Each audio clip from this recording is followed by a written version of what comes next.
পারতেন। তবে আমরা কি করি বলুন তো, আমরা খাই মুঠো মুঠো, ভগবান কিনি দুটো, ভগবান কম খায়। আচ্ছা যাই নেবেন, ভগবানকে যেটা নিবেদন করবেন সেটাই নেবেন।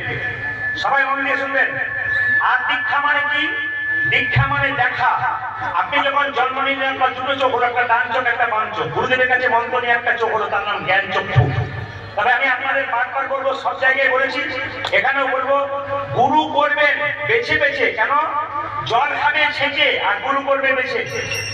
এমন গুরু করবেন না কানে দেবে ফিস ফিস, মাসে এলে কিছু করে দিস। এরকম গুরু যদি হয় তাহলে সর্বনাশ হবে। কিন্তু আপনার শরীরে কঠিন রোগ হয়েছে, ডাক্তার দেখাতে গেছেন, কাঁচা ডাক্তার হলে রোগ বাড়াবে, আর পাকা ডাক্তার হলে রোগ কিন্তু ভালো করবে। আপনার জীবনে গুরু করতে গেলে আপনার জীবনের কান্ডারি। আপনার রোগ হলে ডাক্তারের কাছে যান, মনের মধ্যে কোনো দুশ্চিন্তা হলে আপনি গুরুর কাছে যাবেন।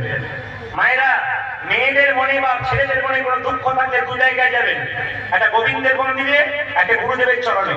গুরু হলো বাবার মতো, আপনার দুঃখ কথা আপনি বলবেন, উনি কাউকে বলবেন না, সমাধান করবার চেষ্টা করবেন। আর যদি গুরুকে কাছে না পান, তাহলে গোবিন্দের মন্দিরে দুঃখটা চোখের জল ফেলে ভগবানকে আপনার মনের কথাটা জানান, নিশ্চয়ই না পান।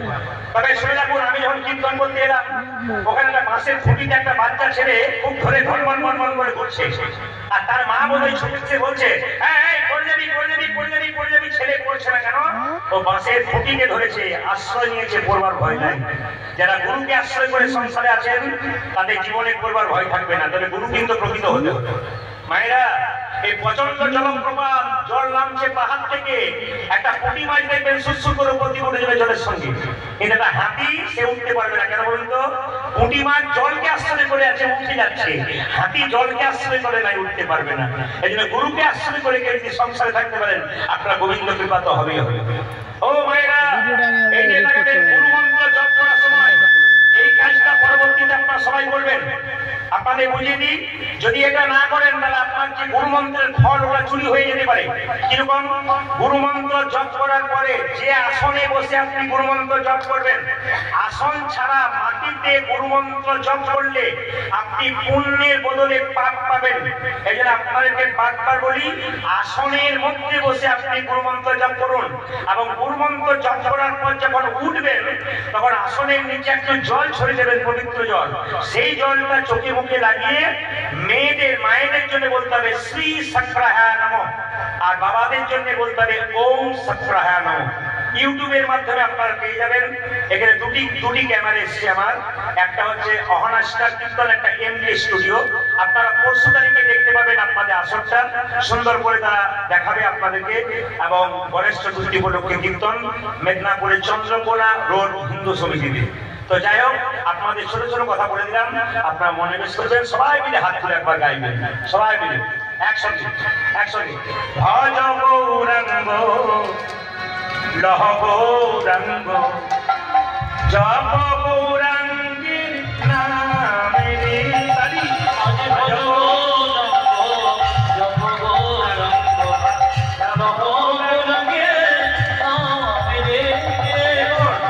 যাদের পূর্বজন্মের সুস্মৃতি থাকে তাদের হাত তুলতে বলা হয় না, আপনি তুলে, কে কোথায় তুলছে দেখে না।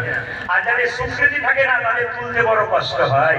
তা আপনারা তুলবেন। মহাপ্রভু সারা জীবন হাত তুলে আছে আমাদের জন্য, আমরা 2 মিনিট তুলতে পারবো না? সবাই তুলবেন, সবাই। ভজ গৌরাঙ্গ লহ গৌরাঙ্গ জপ গৌরাঙ্গে নাম রে। কালি কালি ভজ গৌরাঙ্গ লহ গৌরাঙ্গ লহ গৌরাঙ্গের নাম রে। ভজ গৌরাঙ্গ লহ গৌরাঙ্গ জপ গৌরাঙ্গের নাম রে। আজ ভজ গৌরাঙ্গ লহ গৌরাঙ্গ জপ গৌরাঙ্গের নাম রে। আপনাদের আসলে সবকিছু ভালো লাগলে, একটা জিনিস খারাপ লাগলো বলবো না, বাদ দিয়ে দেবো।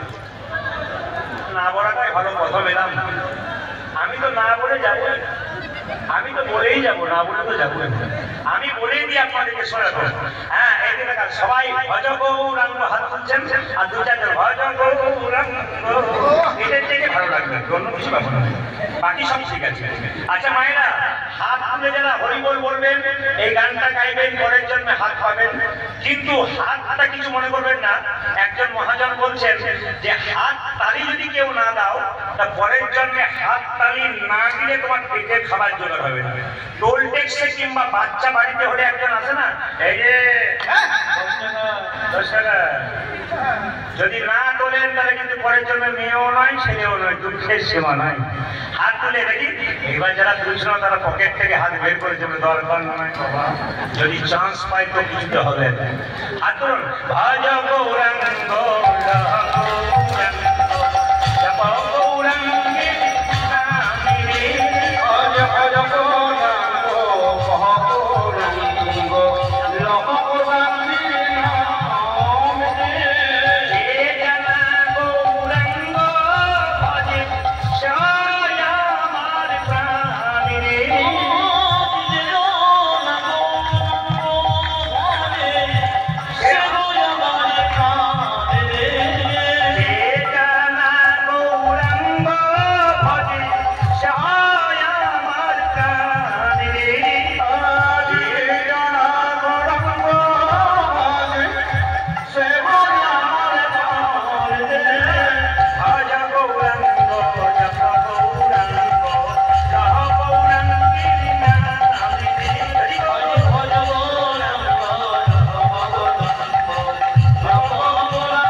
আপনাদেরকে একটা ভালো জিনিস পেলাম।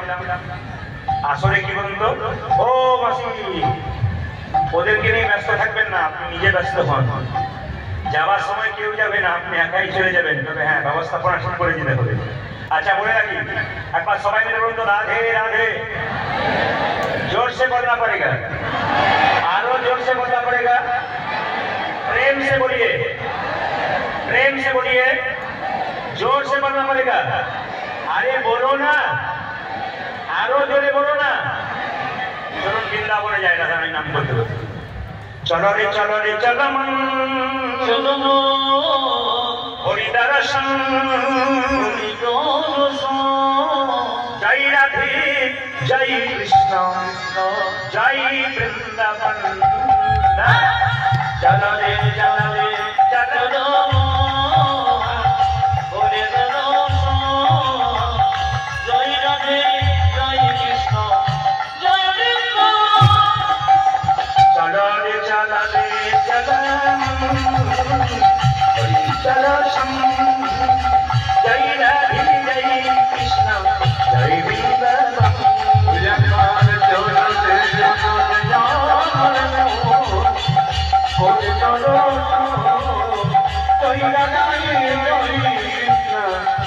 वृंदावन।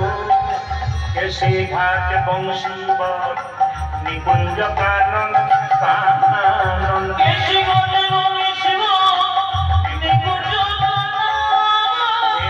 घाट बंशी पर निकुंज कानन कानन,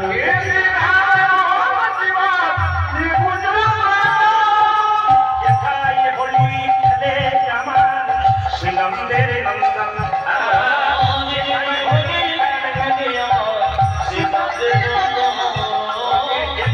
হোলি খেলে আমার শ্রীনন্দের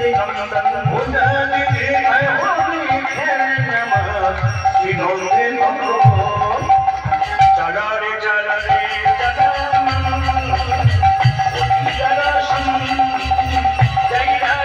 জয় কৃষ্ণ জয় বৃন্দাবন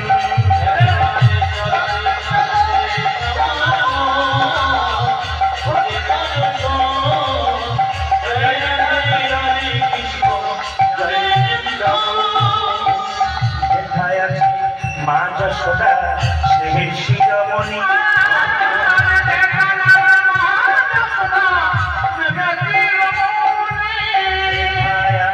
মা যশোদা স্নেহের শিরোমণি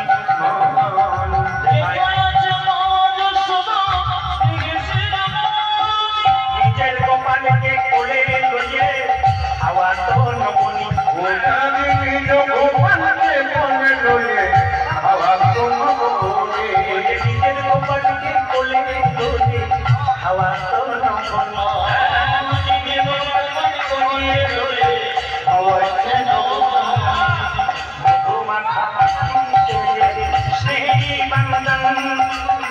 জয় রাধে জয় কৃষ্ণ জয় বৃন্দাবন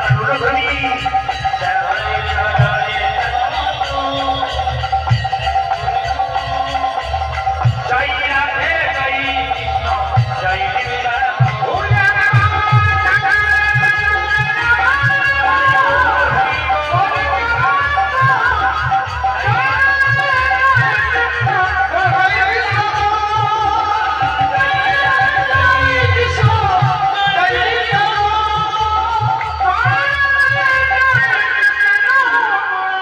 জয় সবাই মিলে একসঙ্গে বলুন রাধা রানী কি শ্যাম সুন্দর কি আপনাদের বেশিক্ষণ কষ্ট দেব না চিন্তা নেই আপনারা যারা চিন্তা করছেন চিন্তা করবেন আসছে গালে হাত দিচ্ছেন দু একজন ভাবছো বসে চলবে কিসে তুমি ভাববার কে যিনি ভাববার তিনি ভাবছেন তুমি ভাবো তাই এখানে কমিটির ভাইরা কিন্তু আসে বাবা সামনে দাঁড়িয়ে গল্প না কিন্তু হ্যাঁ আপনাদের বসতে বলা হচ্ছে ওখানে দেখতে পাচ্ছেন ওনারা আর সামনে বসুন না একটু কি অসুবিধা আছে মোবাইল নিয়ে কষ্ট করে দাঁড়িয়ে থাকতে পারছেন একটু বসলে কি কষ্ট আছে বাবা আমি বুঝতে পেরেছি জায়গার কোনো অভাব নয় জায়গা ঠিকই ছিল বৃষ্টির জন্য জায়গা ক্যাম্পেজে হয়ে গেছে তাই বসতে পারছেন অনেকে তাহলে চেয়ারের ব্যবস্থা ওনারা করেছেন যথেষ্ট করেছেন একটু সময়ের মধ্যে খুব সুন্দর আজকে একটু বসুন সবাই মিলে বসুন এখানকার কমিটি আমাকে এনেছে দেবুদা সামনে বসে আছে অক্লান্ত পরিশ্রম করে তিনি আমাকে আপনাদের সহযোগিতা নিয়ে এসেছেন কমিটির খুব সুনাম করলাম কারণ কমিটি খুব ভালো ব্যবস্থা করেছেন থাকার জায়গা যেমন সেবা তেমন মানে কমিটির কোনো ত্রুটি নেই চন্দ্রকোনা রোডটা এসে আমি এই রাস্তায় প্রচুর বেরোই এই রাস্তায় আমি প্রচুর গান করতে বেরোই যত আমি খড়গপুর যাই সব কিন্তু এই রাস্তাতে প্রতিদিন মানে মাসে অন্তত 3-4 বার আমি এদিকে বেরোই তো আমি দেখে গেছি চন্দ্রকোনা রোড কিন্তু এখানে আসিনি প্রথম এলাম একবার জোরে বলুন সবাই মিলে একবার কমিটির জন্য রাধা রানী কি প্রসাদের ব্যবস্থা আছে কিন্তু প্রসাদটা আপনাদেরকে আগেই বলে দিলাম শেষে নেবেন আগে নয় কমিটি চিন্তা করছে সব সামলাতে পারবো তো না যে পেয়েছে যাবেন অসুবিধা রাধা রানী কি শ্যাম সুন্দর কি মদন মোহন কি বেশ আজকে যা লীলা গাইছিলাম একটু তত্ত্বের মধ্যে থাকি কি বলছেন আচ্ছা লীলাটির নাম লীলা তো গাইতে হবে লীলাটির নাম হচ্ছে ভগবান শ্রীকৃষ্ণ একটা সাপের মাথায় চেপেছিল সাপটার নাম কি জেনে বলুন কালিয়ানাগ আচ্ছা মায়েরা কালিয়ানাগের সাপের মাথায় একটা চক্র থাকে না জোরে বলুন হানানা থাকে না আচ্ছা সাপের মাথায় চক্র থাকে ওটাকে চক্র ভাববেন না শাস্ত্র বলছে ভগবান শ্রীকৃষ্ণের চরণ চিহ্ন সাপের মাথায় যে চক্র থাকে ভগবান শ্রীকৃষ্ণের চরণ চিহ্ন আচ্ছা সাপের জিভটা কাটা না গোটা জোরে বলুন কাটা হাত দিয়ে দেখেছেন না দূর থেকে দেখেছেন একবার হাত দিয়ে দেখবেন আদর করে দেবেন আপনার দূর থেকে দেখবেন কিন্তু মায়েরা জিভটা কাটা কেন একটু আপনাদের বলে যায় দেখবেন গরুর তার মায়ের দাসিত্ব মোচন করবার জন্য স্বর্গ থেকে অমৃত এনে কদম্ব বৃক্ষে বৃন্দাবনে রেখেছিল সাপগুলো ভেবেছিল যদি একটুখানি ঘাসে পড়ে গেছে তাহলে আমরা চেটে চেটে খাবো আমরা অমর হয়ে যাব অমৃত পেয়ে কিন্তু অমৃত তো পড়ে নাই যে ঘাসের উপরে চেটেছিল জিভ দিয়ে সেই ঘাসটার নাম এর লেটকা ঘাস, যাকে বলা হয় কুশ ঘাস। ওই ঘাসের উপর চারটে চারটে ঘাস জিভটা দু টুকরো হয়ে গেছে, তখন থেকে কিন্তু সাপের জিভ দু টুকরো। আচ্ছা, যে কালিয়ানাগ সাপটাকে আপনারা দেখছেন কিছু মনে করবেন না, সে কিন্তু পূর্ব জন্মে রাজা ছিল, এই জন্মে সাপ হলো। এখানে যারা দাঁড়িয়ে আছেন, বসে আছেন, আমি আপনাদের বলবো একটা মুখ আর দুটো কান। আপনাদের আমাদের সকলের একটা মুখ দুটো কান। ভগবান কি বলেছে? বলবে কম আর শুনবে বেশি। এই জন্য আপনারা এরপর ভগবানের কথা নীতি মানবেন, বলবেন কম কিন্তু শুনবেন বেশি। সংসারে যে বেশি বলে তার ঝগড়া হয়, আর যে শোনে বেশি বলে কম তার ঝগড়া নাই, বিবাদ নাই। সংসারে থাকবেন নুনের মতো থাকবেন, লবণ লবণ। তরকারিতে বেশি হয়ে গেল গন্ডগোল, কম হয়ে গেল গন্ডগোল। লিমিট থাকতে হবে। আপনি সংসারে লবণের মতো থাকবেন, দেখবেন লিমিট থাকবেন, আপনার প্রতিক্রিয়তা সবার থাকবে। আর আপনি যদি লবণ বেশি হয়ে যায় তাহলে মিঠাই বল হরিবল, আর কম হলেও তার তো অসুবিধা আছে। কথাগুলো মাথায় রাখবেন যে এখানে বসে আছেন মায়েরা। এখন দেখুন, পূর্ব জন্মে যে যেমন কর্ম করে তার সেরকম জন্ম হয়। একবারে প্রমাণ দিয়ে দিই, আপনাদের চন্দ্রকোনা রোডে আজকে দুটো বাচ্চার জন্ম হয়েছে, ধরে নিন কথা মানে। এইখানে একটা, ওইখানে একটা। একটা বাচ্চা রাজার ঘরে জন্ম নিল, মানে বিরাট বড় লোকের বাড়িতে সোনার চামচ মুখে দিয়ে। আর একটা বাচ্চা এমন ঘরে জন্ম নিল মায়ের দুধ পর্যন্ত পাচ্ছে না, দুধ শুকিয়ে গেছে, এত গরিব এত অভাব। তাহলে বলুন তো, নিশ্চয়ই পূর্বজন্মে ছেলে দুটোর কর্ম কারো ভালো ছিল বলে রাজার ঘরে, আর কারো খারাপ ছিল বলে কিন্তু ফকিরের ঘরে। মায়েরা, সব কিন্তু পূর্ব পরিকল্পিত। রাম সীতা লক্ষ্মণ বনবাসে যাবে, তার ব্যবস্থা কিন্তু বাল্মীকি রামায়ণে কিন্তু আগে থেকে কিন্তু বাল্মীকি মুনি লিখে বসে আছে, না কি বলছেন? তাহলে আগে থেকে সবকিছু হয়ে আছে, যা ঘটবে তা তৈরি হয়ে আছে, আপনার জীবনে ঘটবে, ও আপনি বাধা দিতে পারবেন না। স্বয়ং ভগবান কৃষ্ণ কংসকে বধ করবে, তার আগে থেকে হয়ে গেছে। কিরকম? দৈবকী যখন বিয়ে হচ্ছিল তখন আকাশবাণী হলো যে অষ্টম করবে সন্তান কৃষ্ণকে হত্যা করে, কংসকে হত্যা করবে। তাহলে লক্ষ্য করুন, হত্যা করেছে কিনা? যতই কংস চেষ্টা করেছে এত বড় সন্তানকে মারার, কিন্তু এক সময় তাকে মরতে হয়েছে। ওই জন্য জানবেন, যার যেমন কর্ম তার সেরকম ফল হবে। তবে এই সংসারে আবার কিছু কর্ম আছে তার ফল হয়। ভালো কর্ম করবেন, লোকে ফুলের মালা তিলক দিয়ে আপনাকে নিয়ে যাবে আনন্দ করে। আর খারাপ কর্ম করবেন, আপনার কোমরে দড়ি বেঁধে আপনাকে থানাতে নিয়ে যাবে, কারাগারে নিয়ে যাবে। এখানেও কিন্তু কর্মের ফল আছে। তাই আপনাদের কাছে নিবেদন রইল, এই সংসারে মানুষ তুলে জন্ম নিয়েছেন, ফলের ক্ষেত্রে পাবেন কি জানে না, কিন্তু আপনি মানুষ তুলে জন্ম নিয়ে ভালো কর্ম করুন, দেখবেন আপনার ভালো ফল হবে। রাজা চন্দ্রধ্বজ তিনি সাপ হলেন কেন? তার একবার পেটে যন্ত্রণা হয়েছিল, কোনো মতে ভালো হচ্ছিল না। একজন বলল, রাজা তোমার পেটের যন্ত্রণা ভালো একটা উপায় আছে।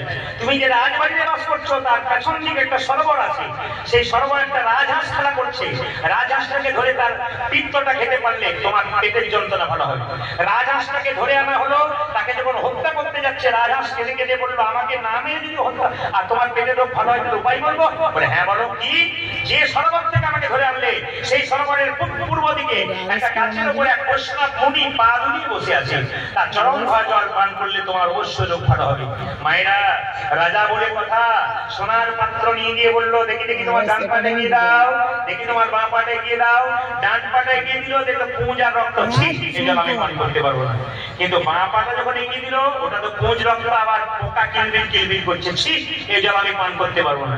জল পান করে নাই, কিন্তু বৈষ্ণবের চরম ধোয়া জল মাথায় করে বাড়িয়ে এনেছিল। নিজে পান করে নাই, তার স্ত্রী ছিল দুজন চন্দ্রধ্বজের। স্বামী, তুমি পান করতে পারলে না, আমাদের দুজনকে দাও। দুজনের স্ত্রী যখন পান করেছে তখন মুনি ছুটে এসে বলল, রাজা এই তুমি কি করলে? আমার চরণধোয়া জলকে তুমি অপমান করলে, আমি তো অভিশাপ দিলাম। তুমি যেহেতু ফল প্রবৃত্তি করেছো, চালাকি করেছো, তোমার ফল বংশে জন্ম হবে, পরের জন্মে তোমার জন্ম হবে সাপ রূপে, তুমি হবে কালিও না হবে। রাজা চন্দ্রধ্বজ কেঁদে কেঁদে বলল, হে মুনিবর, অভিশাপ যদি দিলে আমায় সাপে ভুলে যাবে না, আশীর্বাদ দাও যেন তোমার চরণ মাথায় দাবি করতে পারি, যেন তোমার চরণ মাথায় দাবি করতে পারি। বৈষ্ণব বলল, গো রাজা চন্দ্রধ্বজ, তুমি যেহেতু আমার চরণ জল মাথায় করে রেছো, আগামী জন্মে তুমি সাপ হবে, তোমার মাথায় ভগবান শ্রীকৃষ্ণের নৃত্য হবে। এই জন্য কালীনাথ সাপের মাথায় ভগবান এনেছিল বাবা। পদাবলিতে বলল কি, কালিদহের জলে যমুনাতে কে বাস করছে? কালীনাথ। কালিন্দির এক দহি কালীনাথ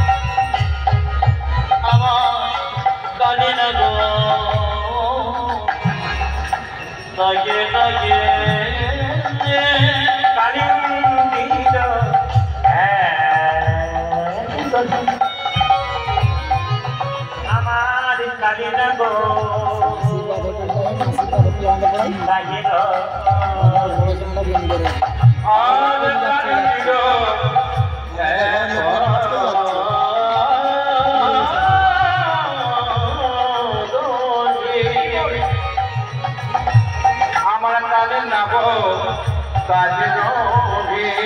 বিসর্জনে বিসর্জনে দহন সমান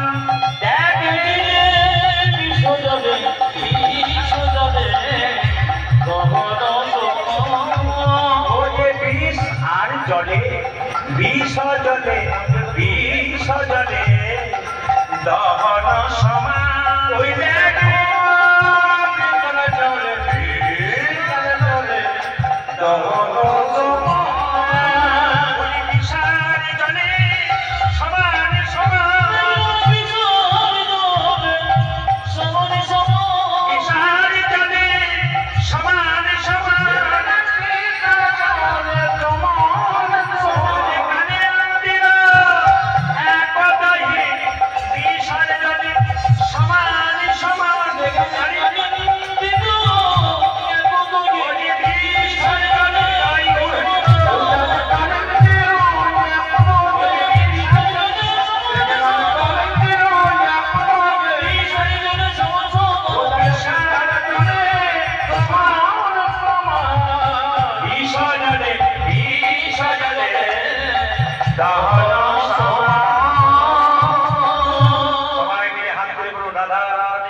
ভগবান শ্যামচাঁদ কি, কালীনাথ কি, কালীয় দমন লীলা কি। আচ্ছা বাবা একটা কথা বলে, বৃন্দাবনে কালীদহরে যে কালীনাথ বাস করে অর্ধেকটা জল অর্ধেকটা বিষ। এই পথ দিয়ে কোনো পশু পাখি বেরিয়ে গেলে বিষের জলে ছটফট ছটফট করে মরে। কিছু মনে করবেন না, আপনারা যারা কীর্তন শুনতে এসছেন, আমি কীর্তন করতে এসেছি, আমাদের শরীরে বিষ আছে। কি বিষ বলুন তো? যখন আপনি কাউকে রাগ দেখাবেন, ক্রোধ দেখাবেন, ওটা বিষ। ওই কালীনাথের বীজ যেমন দমন করেছিল স্বয়ং ভগবান, আপনার ভেতর যে রাগ ক্রোধ থাকে সঙ্গে সঙ্গে ভগবানকে স্মরণ করুন। এই যে দেখবেন, যাদের অনেকে আমাকে প্রশ্ন করে, প্রদীপ বাবু আমার খুব রাগ, আমি কি করবো? যখন এই ভেতরে রাগ জন্মাবে তখন ভগবানের চরণটাকে স্মরণ করুন যে প্রভু তুমি আমার রাগটাকে গ্রহণ করে নাও। যদি এই অনুমতি করতে পারেন তাহলে আপনার জীবনে কাজ আছে না আছে। সবাই লক্ষ্য করবেন মায়েরা, কালীনাথের যেখানে বাস করছে অর্ধেকটা জল অর্ধেকটা বিষ। আপনাদেরকে বলে রাখি, মানুষ তুলে জন্ম নিয়েছেন, যদি ভালো জন্ম লাভ করতে পারেন একটা কথা বলে রাখি, মৃত্যুর আগে ভালো কাজ করতে হবে। কেন? ভালো কাজ করলে আপনি চন্দ্রকোনা রোড থেকে যখন আপনাকে বড় হরি হরি বল বলে শ্মশান ঘাটে নিয়ে যাবে, লোকে বলবে মেয়েটা খুব ভালো ছিল কৃষ্ণ ভক্ত, সেটা খুব ভালো ছিল কৃষ্ণ ভক্ত, জানবেন আপনি স্বর্গে যাচ্ছেন। আর আপনার মৃত্যুর পর কেউ যদি বলে এটা খুব দুষ্ট ছিল রে, মরলো ভালো হলো, জানবেন এই যাচ্ছেন নরকে। তাই আমি বারবার বলবো, জন্ম যেখানে হবে হবে, কর্ম যেন ভালো হয়। আপনি ব্যবহারটা ভালো করে যান। কেন বলুন তো? আপনার সব কিছু চলে যাবে কিন্তু ব্যবহারটা রয়ে যাবে। এই জন্য ব্যবহার ভালো করুন। রাস্তাঘাটে আমরা জিজ্ঞেস করি, দাদা এটা কি চন্দ্রকোনা রোড? কথা মনে বলছি, অনেক ভদ্রলোক আছে এটাই চন্দ্রকোনা রোড, তার মানে কি ভেতরে অমৃত আছে। আর অনেকে জিজ্ঞেস করা হয় এটা কি জানি না, তার মানে কি এর মধ্যে বিষ আছে। এই জন্য বিষ নয়, ব্যবহারটা ভালো করুন, আপনার জীবন কিন্তু সুন্দর হবে। সবাই লক্ষ্য করুন মায়েরা, আপনাদের এখানে মেদিনীপুরে আমি অনেক জায়গায় গান করেছি, আগামীতে আমার প্রচুর গান মেদিনীপুরে আছে। আমাকে অনেক কমিটি বলে, কাল আমি বর্ধমান জেলায় গান করছিলাম, তো বর্ধমানে অনেক ভক্তরা আমাকে বলছিলেন, প্রদীপ বাবু আপনার তো মেদিনীপুরে বেশি গান। না, ভুল করছেন, মেদিনীপুরে ক্যামেরা হয় বেশি, অন্যান্য জেলায় কম হয়। এই জন্য আমার প্রতিটি জেলায় জেলায় গান, প্রত্যেকটি প্রায় রাজ্যে রাজ্যে গান, দেশের বাইরে গান। এই জন্য আপনাকে বলি সব জায়গায় ক্যামেরা হয় না, এই জন্য সবাই হয়তো শুনতে পায় না। কিন্তু মাথায় রাখবেন যে যেখানে বসে আছেন, আমি এই মেদিনীপুরে বিভিন্ন জায়গায় এলাম, কিন্তু আমার খুব একটা চোখে পড়েনি। কি চোখে পড়েনি? আপনাদের প্রচুর পুকুর আছে, পদ্ম ফুল আছে, এরকম পুকুর পড়েনি, জলটা পড়েছে। কিন্তু আমাদের বীরভূম জেলায় দেখবেন প্রায় পুকুরে পদ্ম ফুল আছে, আর যেখানে পদ্ম ফুল আছে সেখানে পদ্মনাগ সাপ আছে। পদ্ম ফুল তুলতে গিয়ে অনেকে মারা গেছে সাপের কামড়ে। কিন্তু প্রশ্ন করবেন, তাহলে আগে যারা পদ্ম ফুল তুলতে যেত সেই পুকুরে পদ্ম ফুল থাকতো, পদ্মনাগ সাপ থাকতো, গরু বাছুরে জল খেত, মানুষে জল খেত, জলটা বিষ হতো না। আজকে কালিয়ানাগ যেখানে আছে সেই জলটা বিষ হলো কেন? একটাই কারণ, কুরুক্ষেত্রের যুদ্ধে কৃষ্ণ জয়লাভ করার পর সবাইকে সবকিছু দিয়েছিল। কালিয়ানাগ বলেছিল, প্রভু আমাকে এখান থেকে উদ্ধার করো, ভগবান শোনে নাই।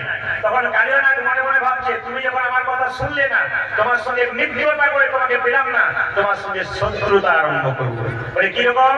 এই বিষ, এমন বিষ ঢালতে শুরু করবো, এই পথ দিয়ে কোনো পশু পাখি বেরিয়ে যাবে, আর বিষের জায়গায় ছটফট করতে করতে তোমাকে ডাকবে, আর তুমি এসে এখানে হাজির হবে, আর এখানে বসে আমি তোমার চরণে পেয়ে যাবো। তাহলে কালিয়ানাগ কত বড় ভক্ত দেখুন। আমাদের মতো নয়, আমরা মানুষ হয়ে যা পারলাম না, তো সাপেটা পারলো। তাই কি করলো? যেখানে বাস করে কালিয়ানাগ সে অবস্থাটা কেমন? ভাইরা সবাই লক্ষ্য করুন, যেখানে বাস করে সেখানে কি করে না, কালিয়ানাগ বাস করে, সেখানে পশু পাখি যদি পেরিয়ে যায় তাদের অবস্থা কেমন?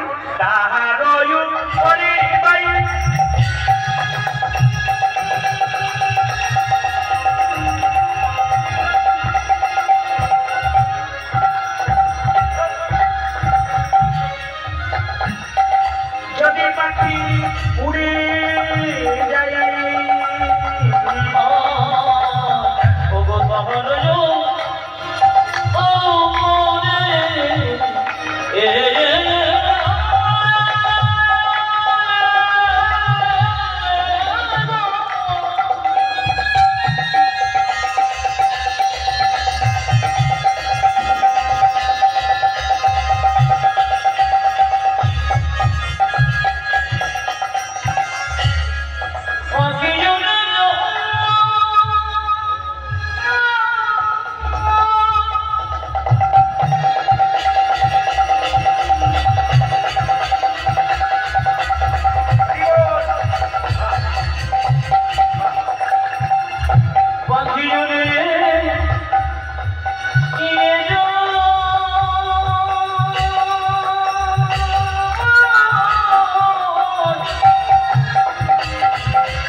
আমরা কোনো অপরাধ করি নাই প্রভু, আমরা কোনো অপরাধ করি নাই প্রভু, কোনো অপরাধ করি নাই প্রভু,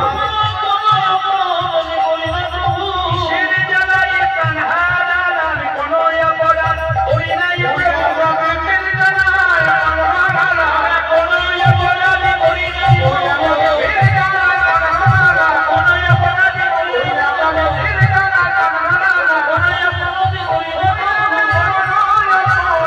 করি নাই প্রভু, Hey,